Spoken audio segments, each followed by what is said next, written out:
Yo les venía diciendo a ustedes que lo que ocurre hoy, 2014, en Colombia, es muy diferente a lo que ocurría en el año 1992. Y que el sistema jurídico que se manejaba en nuestro país era un sistema jurídico continental europeo, donde, simplificando, uno puede decir, derecho es igual a ley. Y en lo que hoy se tiene, derecho no es igual a ley. Es decir, que ha habido una modificación de 180 grados. ¿Por qué ha habido esa modificación de 180 grados? Porque hoy derecho no es igual a ley. Porque hoy el derecho lo crean los jueces. En ese nuevo modelo. En ninguna parte aparece eso en la Constitución. La Constitución dice todo lo contrario. Pero ¿qué ha acontecido en Colombia para que hoy la gente diga, esperemos a ver qué dice la Corte Constitucional? Hace 20 años no lo decía. Lo que la Corte indicaba en el siglo pasado era tenido en cuenta y era muy importante, pero no era obligatorio. Y lo que hoy se dice se entiende como si fuera obligatorio. Y la Constitución Política de Colombia dice que la jurisprudencia es simplemente una fuente auxiliar y que el juez es autónomo. Es decir, si uno lee la Constitución y ve lo que hoy acontece en el mundo judicial, hay una diferencia abismal. Pero esa diferencia abismal no aparecía hace 20 años. Inclusive hace 20 años, la propia Corte Constitucional declaró inconstitucional un artículo que decía, en un decreto que reglamentaba el funcionamiento de la Corte, el artículo decía, la jurisprudencia de la Corte es obligatoria. Y la Corte, por sentencia de constitucionalidad, dijo en el año de 1993 que eso era inconstitucional. Y hoy resulta todo lo contrario. Entonces, ¿qué ha pasado en estos 20 años? Veamos lo que ha venido aconteciendo. En primer lugar, va a aparecer una nueva estructura jurídica. ¿Cuál va a ser una de las columnas de la nueva estructura jurídica? El derecho a la igualdad. El derecho a la igualdad, el señor Caro, en el año de 1886, lo retiró de la Constitución. Ustedes pueden leer los textos constitucionales desde 1886 hasta 1991 y no aparece el derecho a la igualdad. Eso ocasionó muchísimos problemas. Que hubiera un país donde en la Constitución no estaba el derecho a la igualdad. Así pensaba el señor Caro. Y se mantuvo durante 100 años. La Constitución de 1991, artículo 3, establece el derecho a la igualdad. Si se establece el derecho a la igualdad, hay la igualdad de trato. Y dentro de la igualdad de trato está la igualdad de interpretación. Es decir, que si hay una interpretación favorable, yo invoco la interpretación favorable por el derecho a la igualdad. Yo no voy a invocar la interpretación desfavorable, porque me perjudica. Entonces, principia a edificarse una estructura alrededor de las sentencias de tutela, en donde va surgiendo una jurisprudencia que favorece a la gente, y quien viene después con un caso similar va a invocar el derecho a la igualdad. Es algo, califiquémoslo hasta este instante, muy bueno. Hay una igualdad interpretativa en el entendido de que la interpretación es una interpretación garantista y no que es una interpretación perjudicial. Pero, paralelamente, va a haber otra columna, la de las tecnologías de la información y de la comunicación.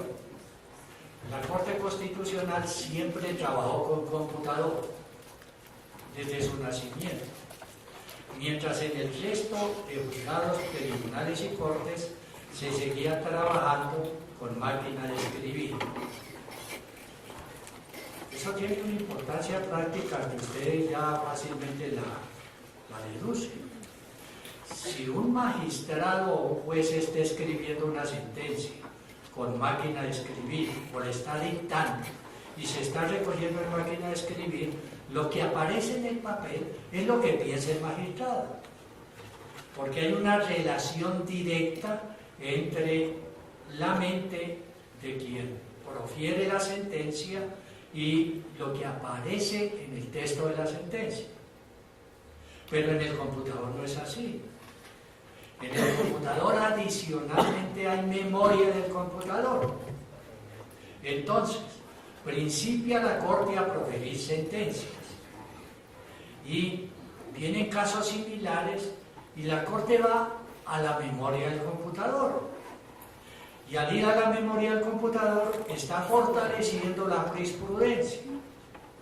Ya no está propiamente produciendo porque está sencillamente copiando lo que él u otro ha dicho y que aparece ahí en el computador.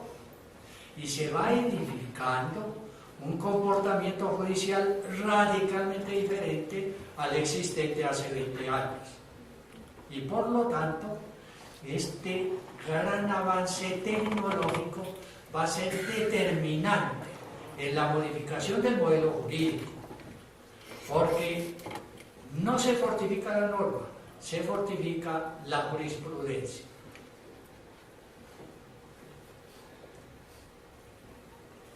El tercer paso que se dio dentro de la Corte,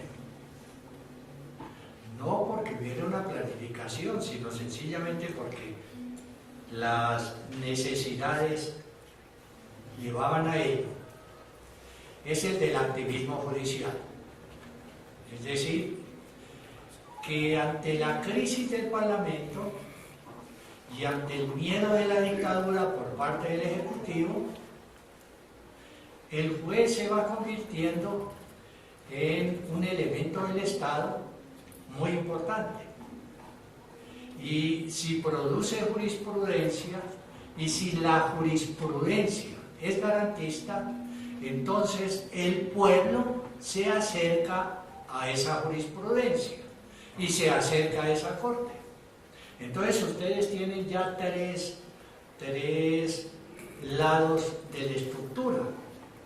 ¿Por qué el colombiano se acercó a la Corte Constitucional? Porque el contenido dentro de este cuadro estructural era garantista. Si no fuera garantista no se acercaba, estaría atacando a la Corte. Y era garantista porque respetaba la igualdad, porque acudía a las tecnologías y porque el juez, a través de la interpretación del juez constitucional, estaba muy activo. Pero se cerró el cuadro y en los últimos años la Corte va a decir que su jurisprudencia es obligatoria. Si la jurisprudencia garantista fuera obligatoria, no había ningún inconveniente. Es decir, que en el periodo de 20 años se fue fortificando una estructura según la cual la jurisprudencia es determinante. Y este es un elemento esencial en el modelo jurídico norteamericano. En el modelo jurídico norteamericano, el juez crea derecho y por consiguiente lo crea a través de la jurisprudencia. Y la jurisprudencia se convierte en lo más importante. Para llegar a este punto se requirieron 20 años y se requirió una jurisprudencia que defendía los derechos fundamentales. Y todos nosotros, todos ustedes, estaban defendiendo a la Corte Constitucional porque había un contenido en favor del derecho fundamental. Pero muy difícilmente ustedes habían captado que se había formado una estructura alrededor del garantismo del derecho fundamental y que por lo tanto fácilmente podían retirar el contenido. Y entonces retiran el contenido. Ejemplo concreto, lo que ustedes observan en el día de hoy. Muchas sentencias en donde se respetan y no se ponen en entredicho lo que tiene que ver con las recomendaciones de la OIT. Y de repente se cambia el contenido. Pero ese cambio de contenido no se dio hace 5 años, porque todavía no se había conformado el cuadro estructural.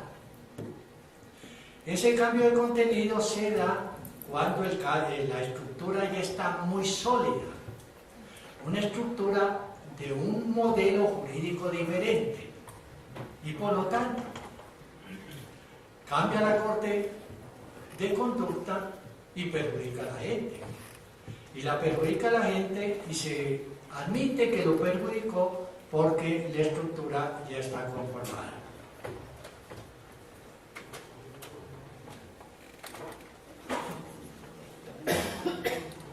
Eso va a estar muy apoyado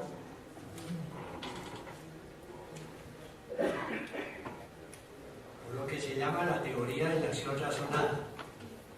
Aquí hay un modelo, porque en teoría de acción razonada hay muchos modelos. Este es un modelo. Esto responde a las tecnologías de la información y de la comunicación. Y concretamente, digamos, el caso del computador. Se tiene el computador. En el computador hay 2 variables externas, no que están dentro de nuestra cabeza, sino que externamente no podemos eludirlas. En primer lugar, en la utilidad. El computador es útil. Y en segundo lugar, con el paso del tiempo y una tremenda rapidez, y las nuevas generaciones, mucho más rápido que nosotros, la facilidad. Entonces hay utilidad y hay facilidad. Si hay utilidad y hay facilidad, hay una actitud hacia el uso. Nosotros tenemos una actitud hacia el uso del computador. Si hay una actitud hacia el uso, hay una intención de usarlo. Y si hay una intención de usarlo, lo usamos. Es decir, que estamos en la revolución de las tecnologías, de la información y de la comunicación. Inconveniente de todo esto, nos convierte en usuarios. ¿A quién favorece este modelo? Al pensamiento único. Entonces, por un lado están los creadores de conocimientos y de tecnología, y por el otro lado están los usuarios. Y en la mitad están los buscadores, Google, etc. ¿Qué acontece? Que se convierte el mundo en un universo de usuarios, en donde muy pocos son creadores de conocimiento. ¿Qué ha acontecido en la jurisprudencia? Que los muy pocos que son creadores de conocimiento, ejemplo concreto, la Corte Constitucional, van a ubicarnos a nosotros simplemente como usuarios. Es decir, nosotros somos usuarios de esa jurisprudencia. ¿Y cuántos son ellos? 9 o pueden ser 5, porque 5 hacen mayoría. Entonces, se simplifica el trabajo de las élites. Las élites ya no tienen que ir a convencer de buena o de mala fe a 200, 300 parlamentarios. Sencillamente tienen que convencer a 5 personas que están allí en la cúspide y que son los productores de conocimiento. El gravísimo problema de los usuarios, y los africanos ya han venido reaccionando contra eso, el gravísimo problema radica en que se va creando una teoría el mundo del derecho. Y la teoría es la teoría del pupilo, es decir, que se va a decir que hay un tutor y hay un pupilo, que el tutor está muy preocupado por la suerte del pupilo y el tutor va a adoptar las conductas que consideran sean las mejores para el desarrollo del pupilo. Y en ocasiones el tutor puede afectar al pupilo con el argumento de que lo está favoreciendo. Lean ustedes el comunicado de la Corte Constitucional. Ahí está el ejemplo. Está afectando a los pupilos, pero como ellos son tutores, entonces el título del boletín es: la Corte Constitucional protege los derechos convencionales. Es decir, que no solamente se trata de una burla, sino lo que es más grave, se trata de un comportamiento del siglo XXI. La reacción contra esto ha venido inicialmente de parte de los africanos, porque pues tenían toda la experiencia de la época del colonialismo, pero la verdad es que nos quiere convertir en eso, que la Corte nos va a decir: les respetamos sus derechos, pero es conveniente quitarlos. Es la posición del tutor, que le dice al niño: a mí me interesa su salud, pero es conveniente que no coma. Es lo mismo. Entonces, esa es la sociedad en la cual estamos. Por eso esta lucha es tan dura.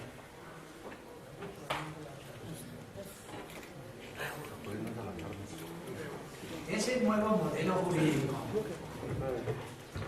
sirvió durante 17 años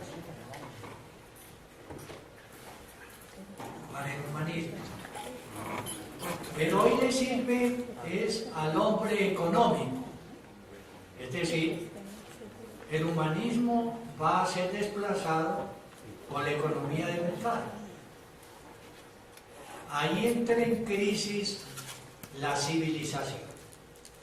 Es decir, que no se trata solamente de un tema político y jurídico, sino se trata nada más y nada menos que de la crisis de la civilización. ¿De cuál civilización? De la civilización occidental, que siempre se edificó, sea cual fuere la visión que se tuviere, cristiana, griega, marxista o lo que fuera, siempre se edificó sobre el humanismo, pero ahora se está edificando sobre la economía, y al edificarse sobre la economía desaparece el hombre, y de las normas jurídicas se va a aplicar aquello que favorece a la economía y no aquello que favorece al hombre. Eso es lo que está aconteciendo.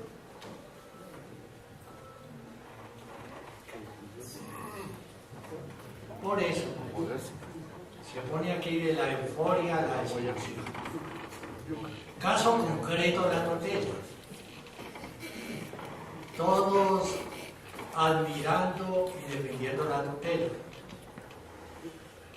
Yo ya han ahorcado a la tutela con una sola palabrita. No se necesita modificar la Constitución. Y la palabrita es la palabrita improcedencia. Entonces, ustedes instauran una tutela, salvo el caso de salud, ustedes instauran la tutela y le van a decir es improcedente. Le dieron un viraje radical al manejo de la tutela. La tutela señala causales de improcedencia, es decir, que el decreto reglamentario de la tutela habla de causales de improcedencia y las menciona. Y hoy, en el siglo XXI, se habla de causales de procedencia, o sea, que procede excepcionalmente. Y antes no procedía excepcionalmente. No es un juego de palabras, es sencillamente un cambio total frente al manejo de la tutela. ¿Cómo lograron este cambio?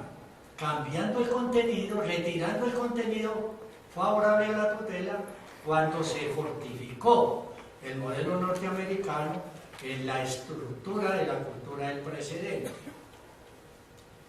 Y por lo tanto, también iremos a ver cómo en muy corto plazo, en el mismo tema de salud, van a tomar la palabra improcedente para ir sacando la tutela para proteger a quienes reclaman medicamentos o reclaman procedimientos. Es un mundo radicalmente deshumanizado. La Corte lo dijo en la sentencia T-760 del año 2008 sobre salud. Dijo, una cosa es proteger, otra cosa es garantizar y otra cosa es cumplir. Sobre protección y garantía no hay ningún problema, pero discutimos lo del cumplimiento. Es decir, volver otra vez a se obedece, pero no se cumple. Aparece en la norma la protección, aparece la acción que garantiza, pero no se cumple. Es una nueva manera de ver y lo vamos a apreciar clarísimo en la 555.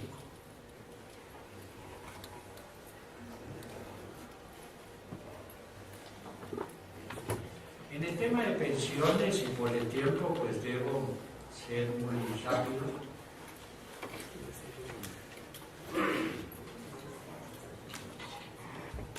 En el tema de pensiones hay mucha desinformación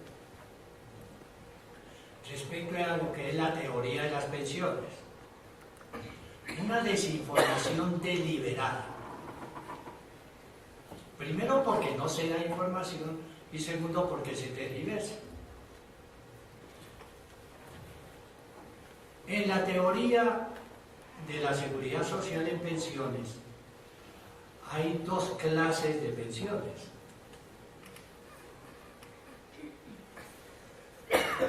La pensión contributiva y la pensión no contributiva. En Colombia no existe la pensión no contributiva. Se buscan disculpas para que no exista. La pensión contributiva es aquella en donde hay una relación de trabajo o se trata de un trabajador independiente en donde se contribuye. Pero ¿cómo se contribuye? Hay dos formas de contribuir. Primera forma y principal, pago de impuestos. Y segunda forma, pago de cotizaciones. Es decir, que una pensión contributiva significa que se va a pagar con las cotizaciones que se hicieron y con los impuestos que se recaudaron. Y esa es la base del sistema público de pensiones. La pensión contributiva, en donde hay dos fuentes principales de contribución. Y hay una pensión no contributiva, en donde la persona no ha cotizado, o ha cotizado poco, pero llega a determinada edad, generalmente 70 años, y si no tiene forma de sobrevivir, el Estado le decreta una pensión, que por supuesto es una pensión baja, pero que de todas maneras le permite sobrevivir. Las pensiones no contributivas existen en casi todos los países del mundo, sea sistema socialista, ejemplo Cuba, sea sistema capitalista, ejemplo España, en donde se le da pensión a toda persona mayor de 70 años que no tiene medios de fortuna para sobrevivir, sin consideración alguna a si trabajó o no trabajó, mientras que en la pensión contributiva un elemento esencial es el trabajo. Y por consiguiente, el salario. Y ahí es donde está el sistema público de pensiones. Un sistema público de pensiones en donde la mesada se liquida en relación con el salario percibido. Bien sea que el cómputo sea de 1 año, de 10 años, de 5 años, de 20 años, eso va a depender de la legislación. Pero no se afecta la relación entre salario y pensión. Este es el sistema público de pensiones. ¿En dónde existe el sistema público de pensiones? En toda Europa, en casi toda el Asia, en casi toda el África y en una buena parte de los países latinoamericanos. Panamá tiene sistema público de pensiones. Ecuador tiene sistema público de pensiones. Venezuela tiene sistema público de pensiones para mencionar nuestros vecinos. Brasil tiene un sistema mixto, pero más inclinado al sistema público de pensiones.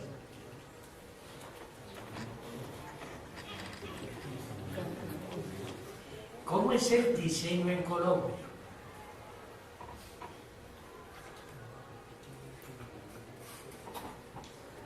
Solo hay 2 países en el mundo que tienen un modelo como el colombiano, Colombia y Perú. Fue un experimento del Banco Mundial. Cuando se propuso en el Congreso la modificación del sistema pensional, el proyecto que llevó el gobierno por intermedio del senador que fue ponente era el proyecto del sistema privado de pensiones de Chile, es decir, el de ahorro individual. Y ustedes lo pueden leer ahí. Cada rato se hablaba de ahorro individual. En el Congreso de Colombia no vieron con buenos ojos ese modelo. Entonces, naufragaba la propuesta. Entonces, ¿qué hicieron? Van a diseñar un experimento. Van a mantener 2 sistemas. Un sistema público de pensiones, que es el régimen de prima media con prestación definida, y un sistema de privado de pensiones, que es el régimen de ahorro individual.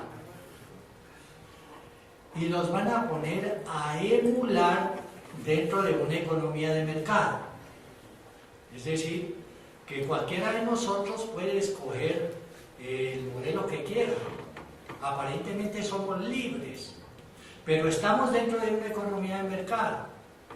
Y una economía de mercado en la cual el Estado colombiano permanentemente busca la forma de erosionar el sistema público de pensiones. ¿Cómo lo hace? Con leyes. Leyes que cada vez van restringiendo los derechos. ¿Cómo lo hace? Con la dirección, en ese momento, del Instituto de los Seguros Sociales, en donde la cúpula estaban deliberadamente a acabar con el sistema público de pensiones, con las políticas del Ministerio de Hacienda y últimamente con la colaboración de los jueces y de los magistrados. Es decir, que el objetivo es muy concreto. El objetivo es, en este modelo paralelo, en donde está la posibilidad del ahorro o la posibilidad de mi pensión según el salario, en ese modelo acabar con la posibilidad de que la pensión sea en relación directa con el salario.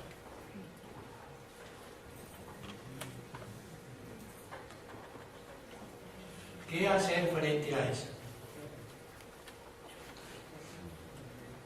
En el mundo del derecho, por supuesto.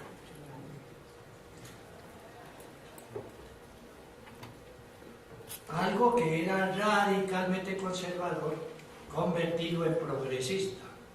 Eso es posible. ¿Qué era radicalmente conservador? El derecho adquirido. La misma misma palabra derecho adquirido significa conservar.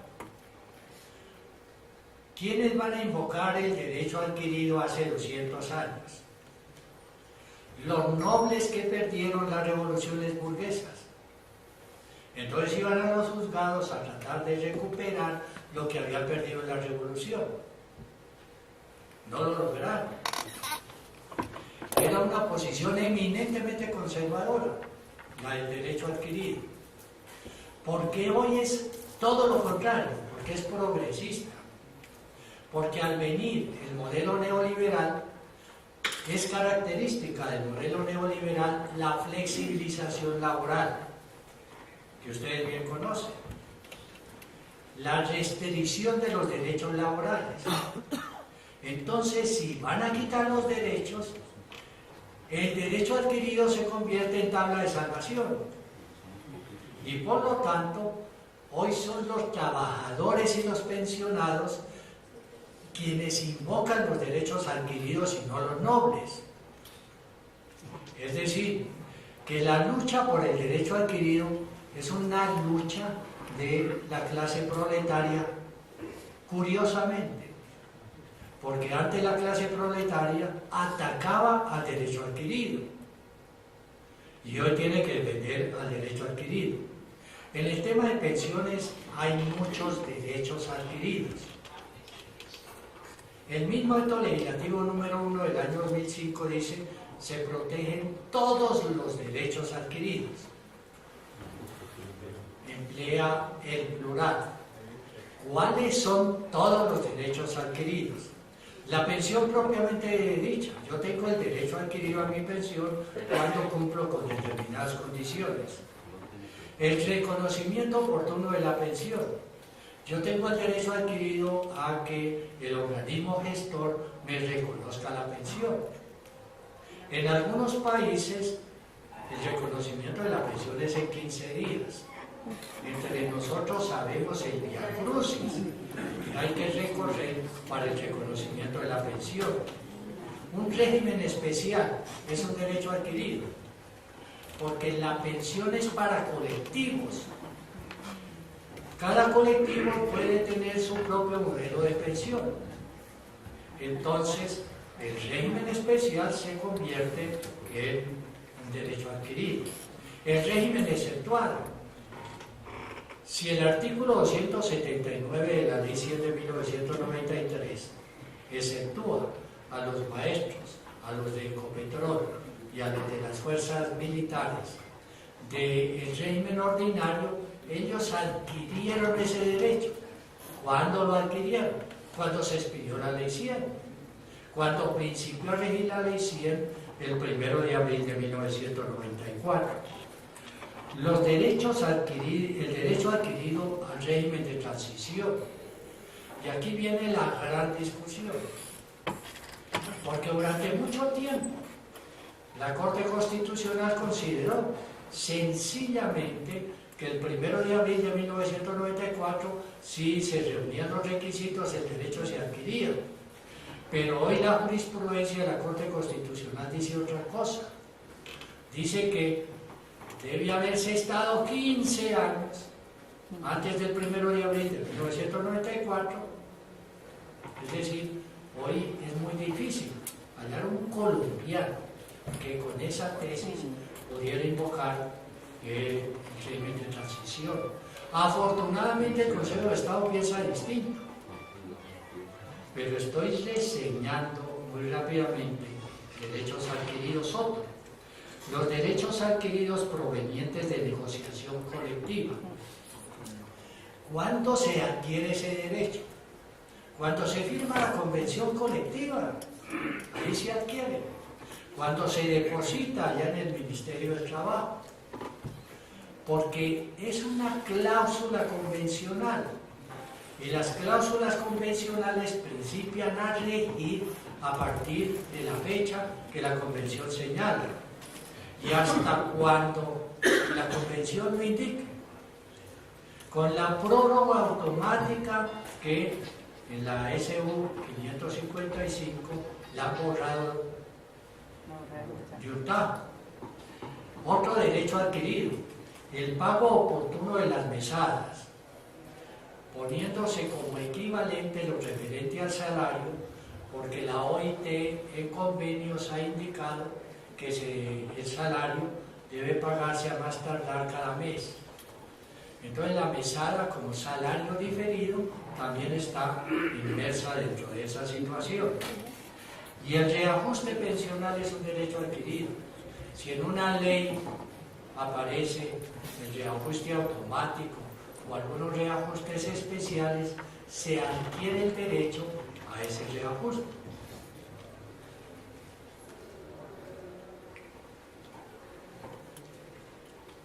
Las pensiones son derechos fundamentales y estoy señalando algunos rasgos principales en el tema pensional. En el año de 1994, la Corte Constitucional, en sentencia de constitucionalidad, la C-408, dijo que la seguridad social no era un derecho fundamental. ¿Por qué lo dijo la Corte? Para salvar la Ley 100 de 1993.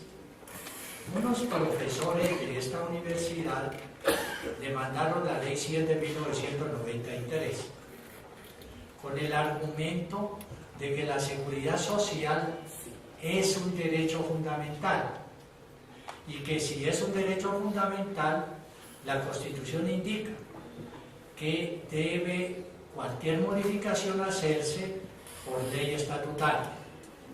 Como la Ley 100 de 1993 no era ley estatutaria, entonces era inconstitucional. La Corte ha debido declarar la inconstitucionalidad de la Ley 100. Por razones que no son del caso mencionar. No lo declaró. Y el único argumento para no declarar la inconstitucionalidad, porque no había otro argumento, era que la seguridad social no es un derecho fundamental. Entonces la salud no era un derecho fundamental, las pensiones no eran un derecho fundamental, los riesgos profesionales no son derechos fundamentales. Esa es una terrible equivocación. Para salir del pantano, la Corte acudió a la teoría de la conexidad. Es decir, la pensión no es un derecho fundamental, pero se conecta con el derecho de petición. Entonces se protegía. Inconveniente.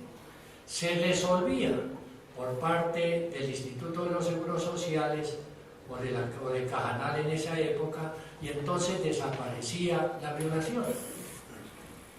Es decir, que había un punto favorable en la teoría de la conexidad y un punto desfavorable. En el derecho a la salud se conectaba con el derecho a la vida. Es decir, que prosperaba la tutela por el derecho a la vida. Eso se modificó. La Corte fue lentamente modificando su posición. Y hoy no hay la menor duda en la jurisprudencia de que es derecho fundamental, como lo es en los instrumentos internacionales. En los instrumentos internacionales no hay duda alguna de que la pensión es derecho fundamental.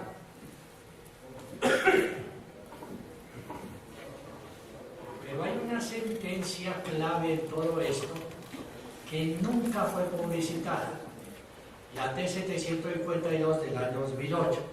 Sí se publicitó la T-760, por otras razones. ¿Qué dice la T-752 del año 2008? En primer lugar, que la pensión es un derecho fundamental, es decir, reconoce lo que ha debido reconocer desde muchos años antes.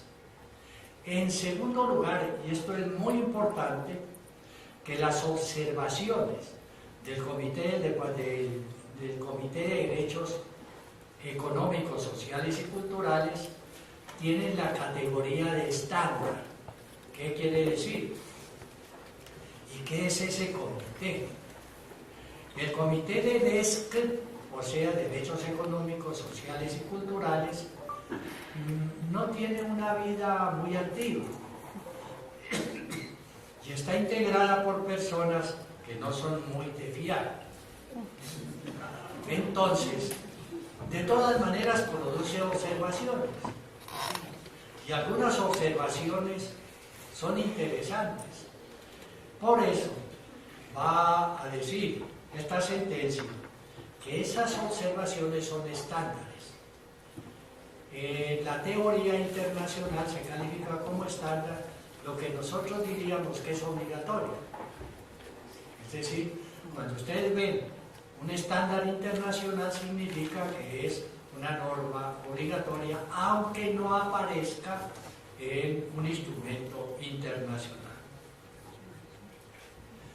Luego, y ahí está la clave de todo esto, y está explicado en el salvamento de voto de la SU 555, luego entra a la segunda parte del artículo 93 de la Constitución. La Constitución en el artículo 93 tiene dos proposiciones jurídicas. La primera proposición jurídica es la conocida como bloque de constitucionalidad, o sea, normas internacionales sobre derechos humanos tienen la misma fuerza de la Constitución. Pero además, el artículo 93 trae otra proposición jurídica, en donde dice: los derechos de la Constitución, de nuestra Constitución de Colombia, se interpretan según los tratados internacionales. Es decir, da una orden de interpretación.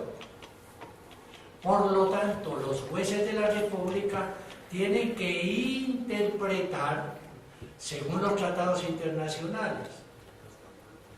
No es que pueden interpretar, es que la Constitución los obliga a interpretar según lo que digan los instrumentos sobre derechos humanos. Y en seguridad social, por supuesto que la seguridad social hace parte de los derechos humanos. Ocurre que en esas entidades internacionales hay organismos creados por la constitución de esas entidades encargadas de interpretar. Entonces, si ha habido una interpretación de uno de esos organismos, pues es la interpretación válida, porque ya está interpretado. El salvamento de voto lo señala. En ese punto el salvamento de voto es bastante interesante. Fuera de los ataques que hace al comportamiento de la Corte, en el tema de la teoría constitucional, ese planteamiento es obvio y ya se había hecho en la T-752 del año 2008. Luego dice que el objetivo es proteger a la población vulnerable. Y esa es la razón de ser de toda la seguridad social.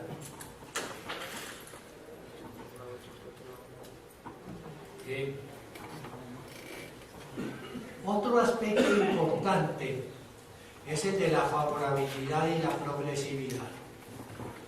La favorabilidad aparece en el artículo 53 de la Constitución. Y además en el Código del Trabajo y en todas las normas sobre seguridad social. Cuando hay dos normas, se aplica la que se llama favorable al hombre. Eso se llama principio pro homine. Cuando hay dos interpretaciones, se aplica la interpretación más favorable. Aquí y en todas partes del mundo. Y la progresividad. Los derechos deben progresar hacia adelante. Por eso se rechaza la regresividad. Son principios fundantes de toda la teoría y praxis de la seguridad social. Y da pautas para que prospere la tutela. En este caso, la tutela prosperó.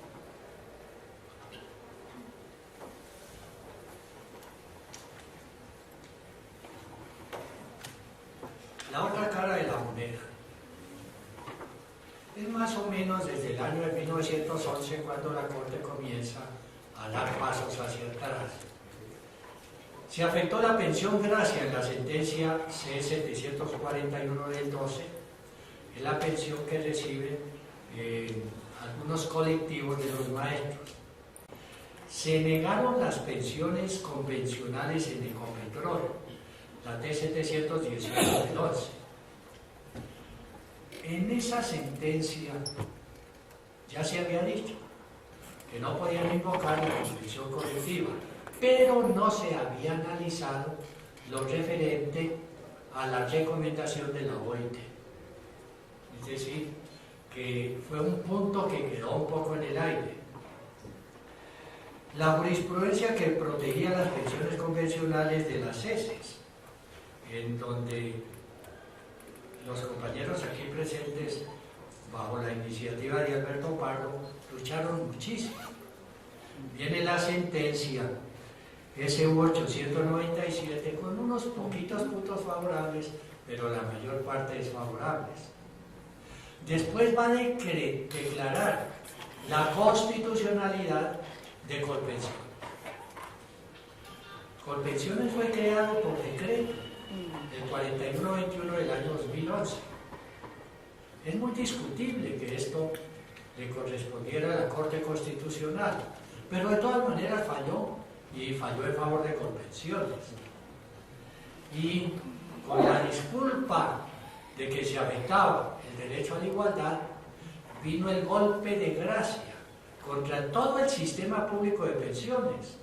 En la sentencia C-258 del 13, en donde bajo una telaraña de atacar las altas pensiones, lo que se atacó fue el sistema público de pensiones. De ahí que Colpensiones expide la circular número 4, en donde toma esta sentencia y golpea a todos los pensionados, especialmente a quienes estaban bajo la protección de la Ley 33 de 1985 y la SU 555 o 556, después me referiré a eso, de este año, y que merece capítulo aparte.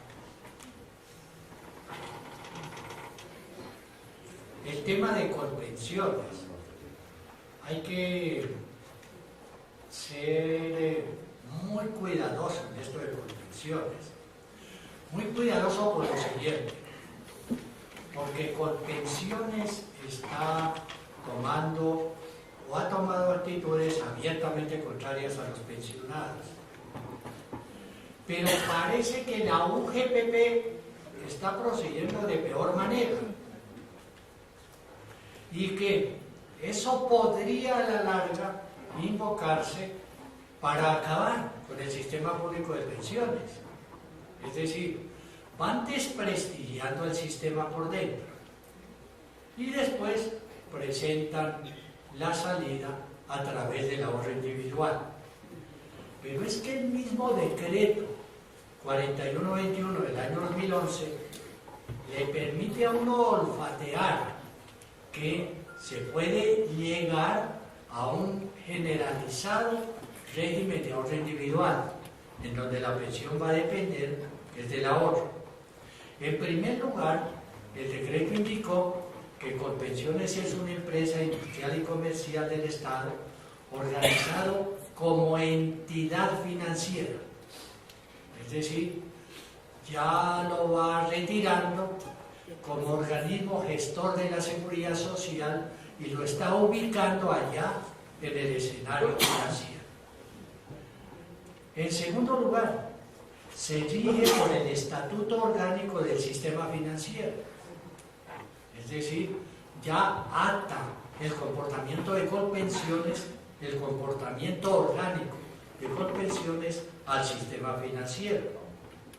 Luego lo pone bajo la supervigilancia y supervisión de la superintendencia financiera. Cualquiera deduce hacia dónde va todo esto. Va hacia el capital financiero. Y si bien es cierto, encarga del régimen de prima media con prestación definida a Colpensiones, la política muy posiblemente será la de propugnar por el ahorro individual. ¿Cómo lo va a hacer? Ya hicieron el primer experimento en la ETB. De la noche a la mañana, mediante la figura de la conmutación pensional, quienes estaban en el sistema público de pensiones aparecen sin su autorización en el régimen de ahorro individual. En el año 2004, El Salvador de Bahía, el Banco Mundial, ante el fracaso de este experimento en Colombia y en el Perú, propuso otro experimento. Y ese experimento es muy sencillo de explicar. Un primer pilar pagado por el Estado para que el pensionado no se muera de hambre. Y un segundo pilar dependiente de las cotizaciones para que trate de mantenerse dentro de la economía de mercado, lo más deshumanizado. Es decir, a mí el Estado me daría un salario mínimo para que no me muera de hambre y aumenta mi pensión según lo que hubiere cotizado. Eso en el fondo es régimen de ahorro individual. Y ahí propuso que los organismos gestores de la seguridad social oficiales también manejaran el régimen de ahorro individual. Entonces, ¿qué es común? de ahorro individual, mi pensión según lo que yo haya ahorrado, que indudablemente es una pensión menor, muy menor. Por ejemplo, en Chile, que es donde ese fue el modelo, lo están desmontando por supuesto. Las pensiones oscilan alrededor de los 2 y 3 salarios mínimos. Así la persona hubiera tenido un salario de 15 salarios mínimos. Esa es la diferencia. Entonces, esa es la orientación. Lo hicieron en la ETB. La gente está protestando, está instaurando acciones. Aquí no prosperó ninguna. Tuvieron que acudir a la OIT y a la Comisión Interamericana de Derechos Humanos. Pero es que eso no es solamente en la ETB. Cuando lo hagan en Ecopetrol, que tiene 11 billones de pesos para pagar pensiones, y el Ministerio de Hacienda no permite que paguen una sola pensión. Cuando lo hagan en Ecopetrol, nos lo hacen a todos los colombianos. Estamos recibiendo ya, los que estamos pensionados recibimos nuestra pensión. Entonces le dicen a uno, ¿y usted qué problema tiene? Va a seguir recibiendo su pensión. Eso es cierto. ¿Pero hasta cuándo? Porque si yo estoy en el sistema público de pensiones, régimen de prima media con prestación definida, y llegara, por ejemplo, a quebrar con pensiones, el Estado debe responderme por la totalidad de la pensión. Pero si yo estoy en el ahorro individual, el Estado me responde por un salario mínimo, no me responde por más. Entonces, había 1.250.000 millones de pesos en la ETB, los mandaron para lo de ahorro individual. ¿Qué pasa cuando se acabe? ¿Por qué van a responder por un salario mínimo? Además, no hay pensión de sobrevivientes. El pensionado fallece y hasta ahí llegó y punto. Porque son dos regímenes radicalmente distintos. Es gravísimo lo que puede venir. Y puede venir a través de una simple resolución, un simple concepto del Ministerio de Trabajo. Pase allá a alguien que maneje un régimen de ahorro individual. Bueno,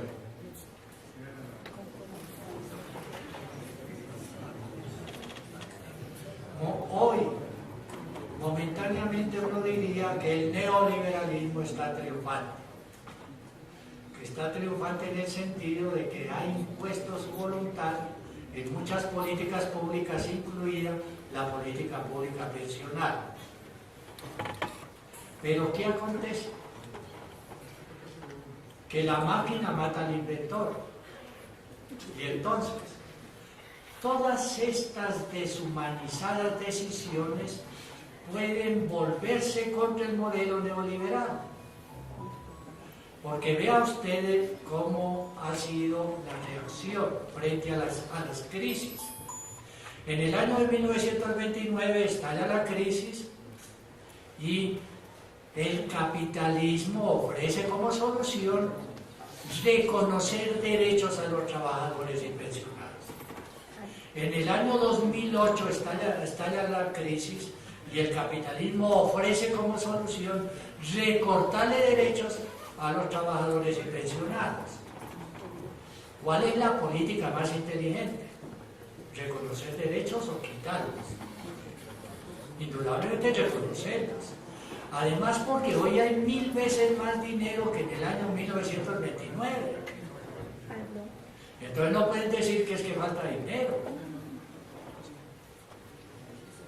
¿Por qué recortan derechos? Por una sola palabra: codicia. Es decir, que la codicia es la que hoy está orientando la pésima solución a la crisis capitalista del año 2008. Y los grandes perjudicados, trabajadores y pensionados. Pero, tarde o temprano eso estalla. No pueden seguir abusando como lo están haciendo. Y entonces, ¿cuál va a ser el más perjudicado? El capitalismo salvaje.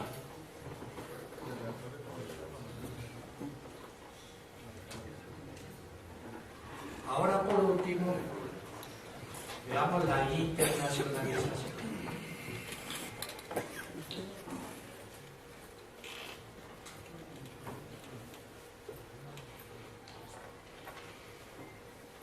El derecho se constitucionalizó y el derecho se internacionalizó. No solamente en seguridad social, sino en todas las formas del derecho. En el tema concreto de la seguridad social hay normas que ya están dentro de los instrumentos internacionales. Los artículos 22 y 23 de la Declaración Universal de los Derechos Humanos. Vuelvo a recordar que realmente esta declaración va a tener importancia a partir del año de 1990. No porque se hubiera expedido otra norma, sino sencillamente porque los pueblos obligaron a que eso fuera una realidad. ¿Cuáles pueblos? Los pueblos africanos y después las comunidades indígenas. Y detrás de ellos pues venimos todos nosotros. El Pacto de Derechos Sociales, Económicos y Culturales, en el artículo 12, ese pacto tiene su historia. Hay dos grandes pactos: pactos de derechos civiles y políticos y parte de derechos sociales, económicos y culturales. Ambos fueron aprobados el mismo día y fueron aprobados por los dos bloques que en ese momento existían: el bloque capitalista y el bloque comunista.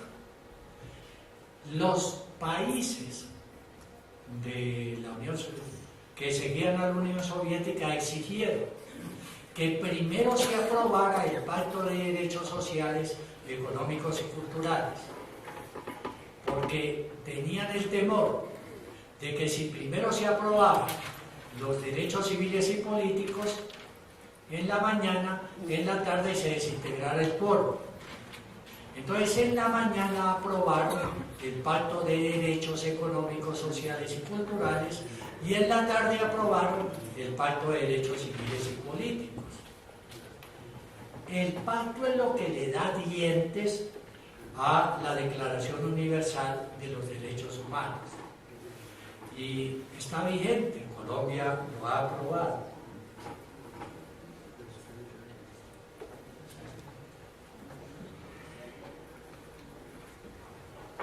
Luego vienen las recomendaciones y observaciones. En las Naciones Unidas, a raíz del pacto se producen observaciones, y en la OIT, a raíz de las convenciones, se producen recomendaciones. Son palabras que se emplean en el vocabulario internacional. Aquí llegan la mayor parte de los jueces y de los magistrados del tribunal y dicen: es una simple recomendación, me están recomendando. Exegética y gramaticalmente es así, pero no en cuanto al real contenido de una convención de la OIT, por ejemplo. Hay una observación muy importante en lo del pacto, en lo del comité del pacto, es la número 6, referente a todos estos derechos. Es decir, ustedes ven esa observación y ahí encuentran muchos elementos favorables para lo que quisieran invocar. En el año de 1982 está el Plan Internacional de Viena sobre el envejecimiento. Eso está vigente. Y para el caso concreto de la pensión de vejez, por supuesto. Es decir, que hay instrumentos internacionales que protegen a colectivos y que es necesario acudir a ellos cuando se requiera. Muy rápidamente. En 1991 se aprobaron los principios de las Naciones Unidas en favor de las personas de la tercera edad. Pensión de vejez. Principio: independencia. El acceso a un alojamiento adecuado, comida, agua, vestido y atención a la salud, oportunidad de realizar un trabajo remunerado y el acceso a la educación y a la formación. Hay países que tienen universidades para adultos mayores, con carreras semejantes a las de un joven. Participación. Esto es central en toda la vida de la seguridad social. Los derechos de las personas deben ser acordados en forma conjunta, no una imposición del Estado, ni mucho menos una imposición del capital financiero sobre el Estado y del Estado sobre los ciudadanos. Un ejemplo concreto: el Pacto de Toledo en España, en donde se lleva a las Cortes españolas, el Congreso se llama así en España, lo que previamente se acordó por los sindicatos, por los empleadores y por el gobierno. No es que se lleva un proyecto por parte del gobierno y se socializa con diferentes colectivos, sino que solo se lleva al Parlamento cuando previamente haya sido acordado. Y en ese previo acuerdo indudablemente deben estar los sindicatos. Los cuidados. En la seguridad social cada vez tiene una mayor importancia la profesión de cuidadores. Y hay ya especializaciones sobre cuidadores. Ustedes las van a hallar en Ecuador, en España, en Argentina, en Cuba, etc. Es decir que debe dársele protección a quien requiere el cuidado y a quien cuida. Un ejemplo: ante el problema del empleo en España, muchos hijos se quedaron sin empleo y el padre o la madre necesitan el cuidado. Entonces van a cuidar al padre o la madre, son cuidadores. ¿Qué les da el Estado?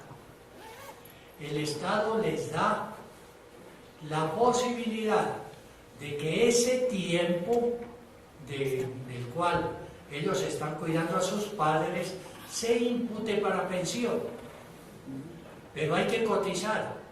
Entonces el Estado le da la plata de la cotización al padre o la madre y él va y cotiza. Si se queda con la plata, pues pierde la ayuda. ¿Por qué le entregan al padre o la madre y no directamente al organismo gestor de la seguridad social? Porque quieren crear la idea de que es un derecho. Porque si la plata sale del Estado a los fondos en donde el Estado va a pagar la pensión, ese no es un derecho. Pero si el Estado le da el dinero a una persona, por ejemplo, de 65 años, y él va y cotiza, ya no entiende como un derecho. Y esos son mecanismos que se emplean. Vacaciones. El Estado reemplaza al hijo durante un mes para que se vaya de vacaciones. Es decir, que es un universo que está creciendo alrededor de los cuidadores. Hoy el tema del cuidador es un tema importantísimo en la seguridad social. Y la dignidad, a la dignidad ya nos referimos.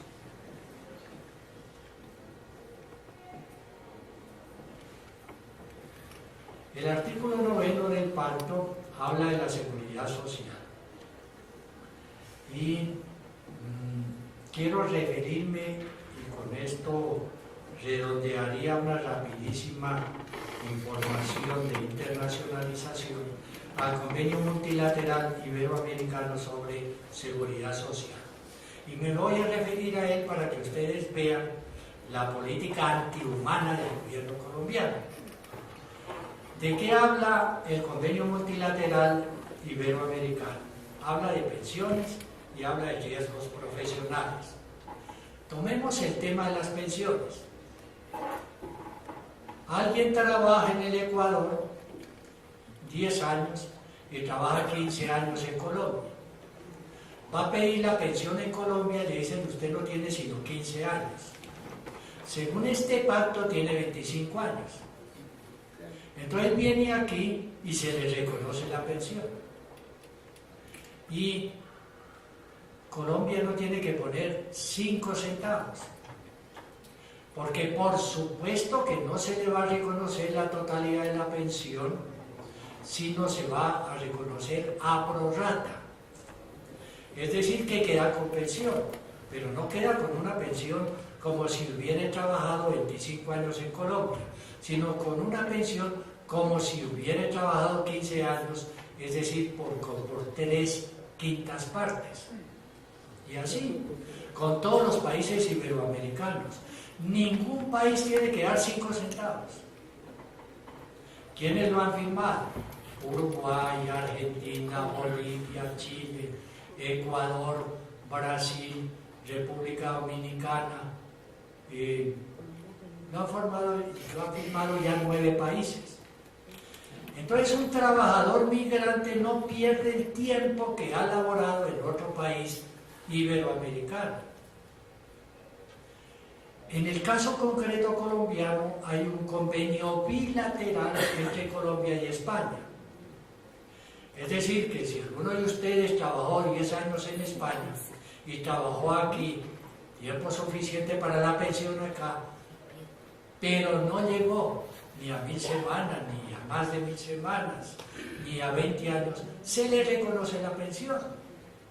Pero va a tener una pensión a prorrata del tiempo donde pide y le reconocen la pensión.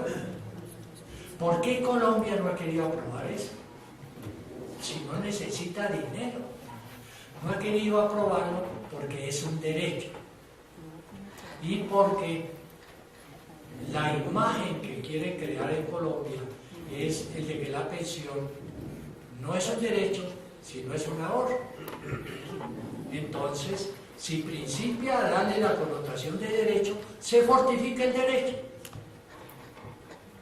De las arcas nacionales no sale nada, de los impuestos de los colombianos no sale nada. Pero ese colombiano no pierde el tiempo trabajado por fuera. Hay, según se dice, aproximadamente 700 peticiones y convenciones. Y hasta hace muy poco tiempo no habían reconocido la primera.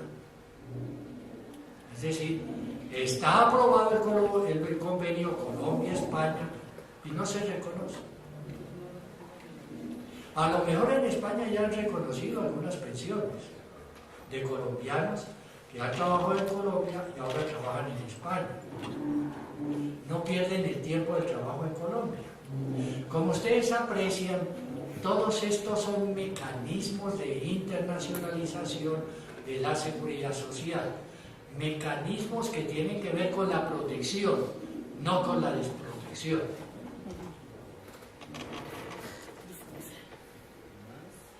Las recomendaciones particulares, hay recomendaciones generales y recomendaciones particulares.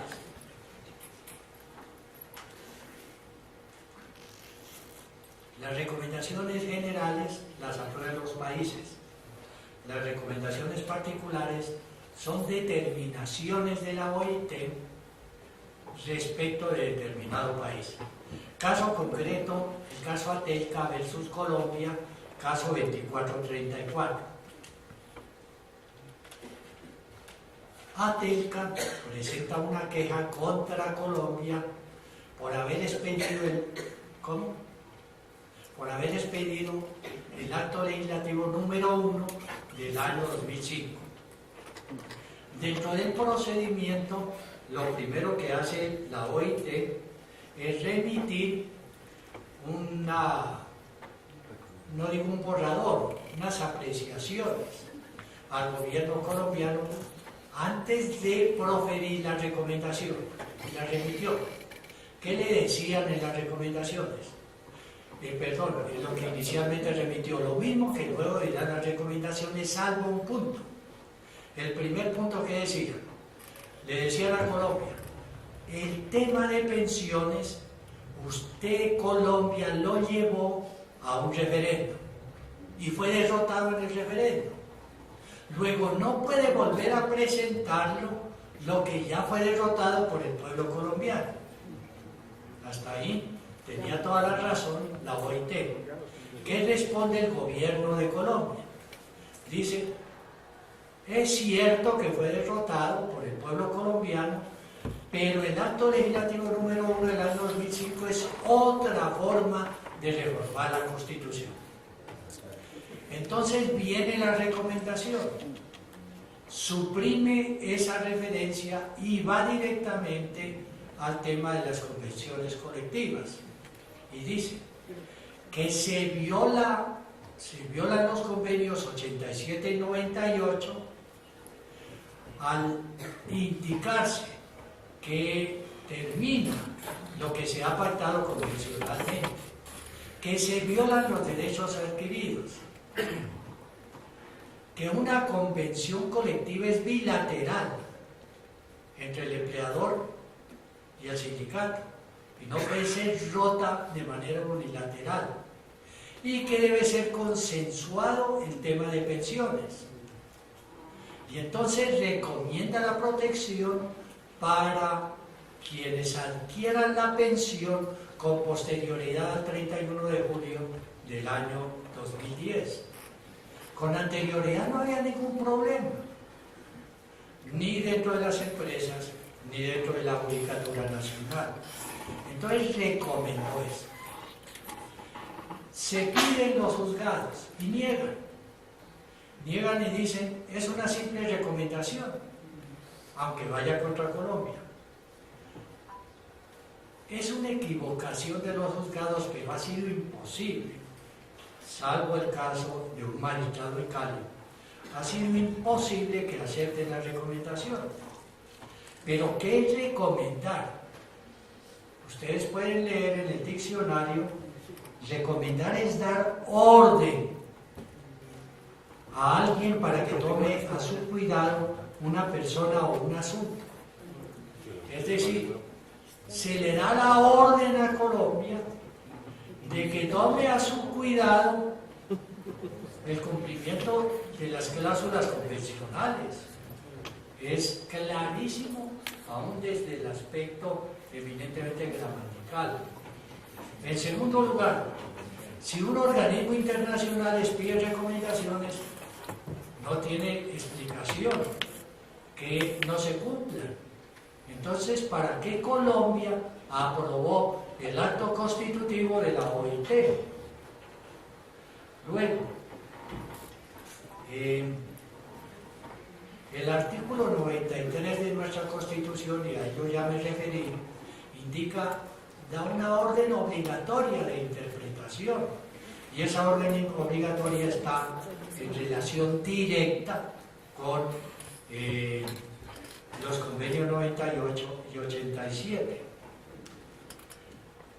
Pero es que hay un texto concreto, es la resolución 61-295 de las Naciones Unidas, que establece un principio respecto de las recomendaciones. Esto figura en los derechos de los pueblos indígenas. Vuelvo a repetir que concretar todo lo que se ha indicado en las Naciones Unidas se debió especialmente al empuje de los pueblos, y dentro de los pueblos están los pueblos indígenas. Y ahí se estableció una norma en el artículo 42, la plena aplicación y velar por su eficacia, lo cual es de sentido común, que si hay un pronunciamiento de estos, se aplique y que se vele por su eficacia. Se dirá, pero se refiere a los pueblos indígenas.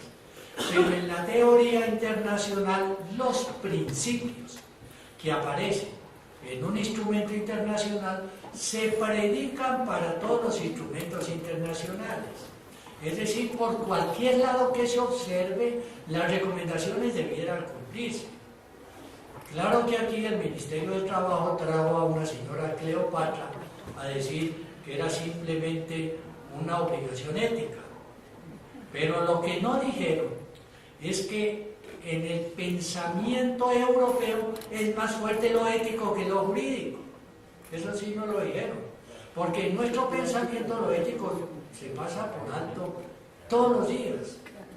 Es decir, que es un tema de cultura.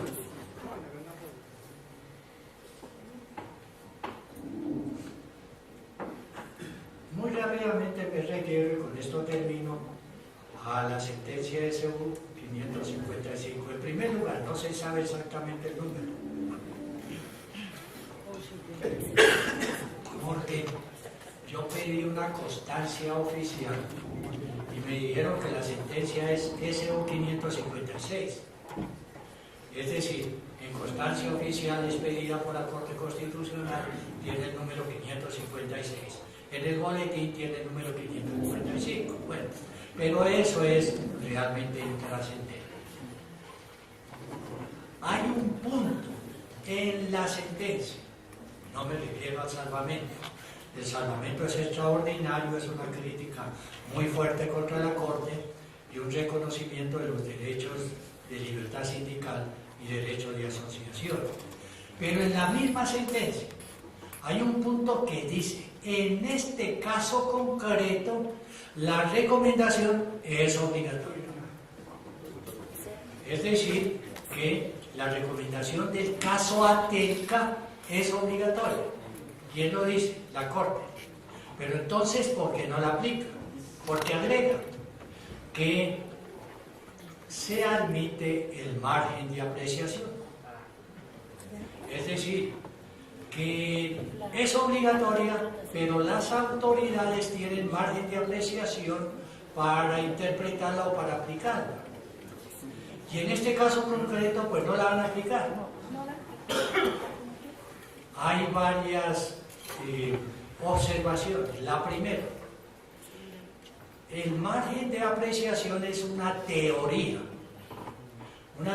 que existe desde la década de 1970. Es una teoría abiertamente restrictiva para recortar los derechos. Para eso se estableció. Fundamentalmente lo que tiene que ver con el derecho a la libertad religiosa. Un ejemplo del margen de apreciación. En Turquía va una estudiante, una señorita estudiante a la universidad con el velo. Y la universidad, el rector le dice: usted queda expulsada. Acude ante la Corte de Derechos Humanos y la Corte dice: la universidad tiene toda la razón, porque usted tiene el derecho a llegar a la universidad como quiera, le dice al estudiante, pero hay un margen de apreciación para exigir que no llegue con velo. Como ustedes aprecian, es una interpretación evidentemente restrictiva. Casi todos los temas de margen de apreciación han tenido que ver con temas religiosos, pero aquí la Corte lo involucró dentro del tema de las pensiones, y ninguno de los requisitos superexigentes para el margen de apreciación se dan en el caso de las pensiones en Colombia. Por otro lado, ese margen de apreciación no se puede aplicar en este caso concreto porque ATELCA puso queja contra Colombia por el acto legislativo número 1 del año 2005 y la OIT se pronunció sobre el acto legislativo número 1 del 2005. Luego no puede ahora la Corte venir a decir que no aplica la recomendación invocando el acto legislativo número 1 del 2005, si eso era lo que estaba en discusión ayer en la OIT. Es decir, que uno no aprecia por qué la Corte vino con esta teoría tan reaccionaria como el de la teoría del margen de apreciación. Pero ahí está. Habla de margen de interpretación. Pero el margen de interpretación es para el manejo de la contabilidad. Ustedes pueden ver margen de interpretación y es para asuntos contables, pero no para pensiones. Es decir, que realmente el salvamento de voto tiene mucha razón en la crítica a lo que la Corte dijo, pero sea lo que fuere, uno no entiende realmente qué dijo la Corte. Esperemos a que salga la sentencia de manera definitiva y explique cuál es su margen de apreciación, porque no es simplemente una palabra, margen de apreciación. También los ataques a la franja de Gaza, los israelitas hablan del tal margen, están atacando y matando gente porque tienen margen de comportamiento, eso lo dicen ellos. La palabra margen se está convirtiendo realmente en un peligro. En todo caso, esta teoría restrictiva es interesante ver cómo la va a manejar la Corte Constitucional. En mi modesto parecer se va a meter una enredada tremenda, porque no tiene forma de justificar un margen de apreciación, pero sí quedó indicado que la recomendación es obligatoria, y eso sí, es una exposición clarísima.